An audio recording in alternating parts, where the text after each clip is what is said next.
Everyone on the forum warned me not to search the username. It started as a throwaway comment buried deep in a thread about unexplained live streams. Someone mentioned an account that appeared for only a few minutes at a time, posting links that led nowhere. The username was just a string of letters and numbers, no profile picture, no bio. Someone replied, "Don't look it up, it looks back." I laughed and searched it anyway. The profile existed, but only partially. The posts were blank, yet each one had thousands of replies. When I clicked one, my screen froze for a second before loading a video. It was my webcam. Not live, not delayed. A recording of me sitting at my desk, taken from an angle slightly above and behind my monitor.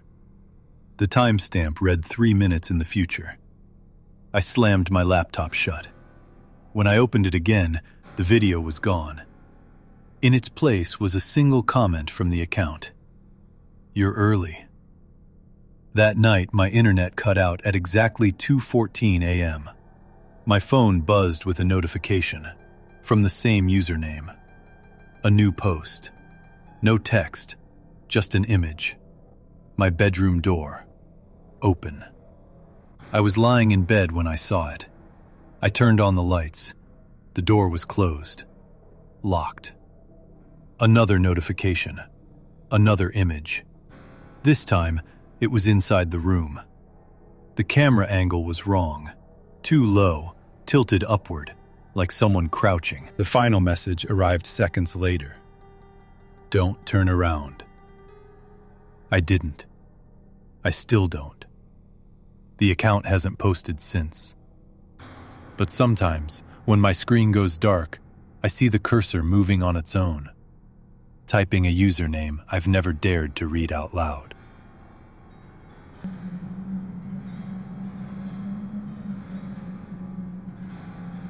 Everyone in town knew about Old Lantern Road. It didn't appear on maps. GPS refused to acknowledge it. Locals warned you never to drive down it after midnight. "They say the road rearranges itself," an old man had told me at the gas station, eyes darting nervously to the horizon. "It moves. It waits. And if it likes you, you don't come back." I didn't believe him. I found it by accident. A narrow stretch of asphalt between two gnarled trees, barely visible under the moonlight. My headlights flickered as soon as I turned onto it. Shadows twisted unnaturally along the road, reaching toward the car like skeletal fingers. The radio crackled to life, static burning through my ears. "Stay in your lane," a voice whispered, soft but urgent.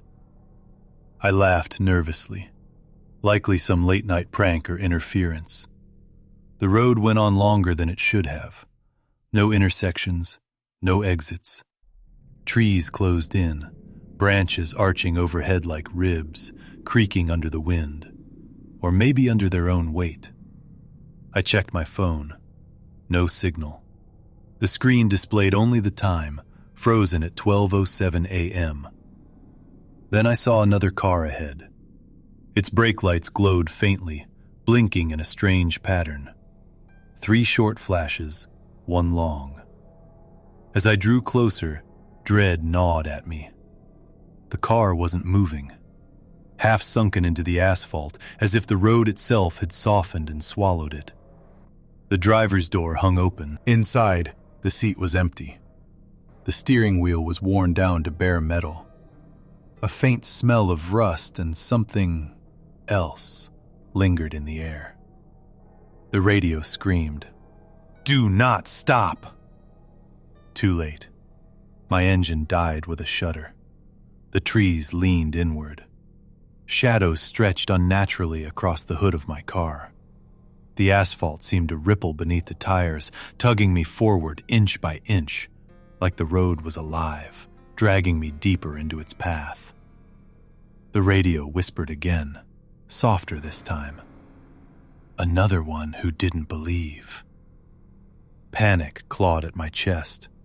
I turned the wheel frantically, but the car barely responded. The last thing I saw before darkness swallowed everything was the road ahead, stretching endlessly, bending impossibly, waiting. And I knew it would never let me leave.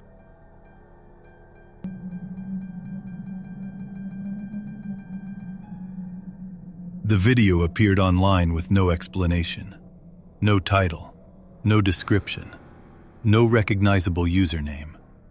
Just a grainy security clip stamped with 3:33 a.m.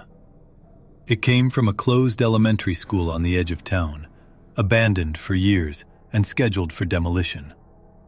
The camera captured a long, empty hallway. Flickering fluorescent lights buzzed overhead. Dust drifted slowly through the air. Lockers lined the walls, peeling and dented, some hanging open as if left in a hurry. Nothing happened for nearly 10 minutes. Comments filled with jokes and boredom. Most assumed it was a prank or a failed viral stunt. The next night, another video appeared. Same hallway, same angle, same timestamp. Again, nothing happened. By night 3, viewers noticed something unsettling. The lights flickered in the exact same rhythm. The dust moved the same way. It wasn't a loop. It was being repeated deliberately. On night 4, the footage changed. At exactly 3:33 a.m., a figure appeared at the far end of the hallway. A man stood just inside the frame, facing the camera. He didn't move. He didn't blink. His posture was stiff, unnatural, like he had been placed there rather than walked in. And he was smiling. Not wide, not exaggerated, just tight, deliberate, frozen. Comments exploded. People slowed the video, adjusted brightness, debated whether it was staged. Some noticed the image warp slightly around his face, like the camera struggled to focus. Night 5. He was closer. Night 6. Closer still. His features became clearer. Pale, thin skin. Dark circles under unblinking eyes. Teeth pressing against lips stretched too tight. The smile never changed. Then something else appeared. Every night at 3:34 a.m., a single classroom light turned on. A different room each night. By morning, the security camera inside that room was permanently offline. Night 7. The final upload. The hallway was empty. No man. Only the hum of failing lights and drifting dust. Then the camera moved. Slowly. Smoothly. It panned toward the darkness behind it. The man stood directly behind the camera. Only part of his face visible. One wide, unblinking eye and the edge of that impossible smile. A low electronic hum filled the audio. The feed cut to black. The channel vanished minutes later. The school was demolished a month after, but people still report strange things. Cameras activating at 3:33 a.m. Screens reflecting faces that aren't there. They say cameras don't just watch. They invite something to watch back. And once it steps into frame, it doesn't need the school anymore.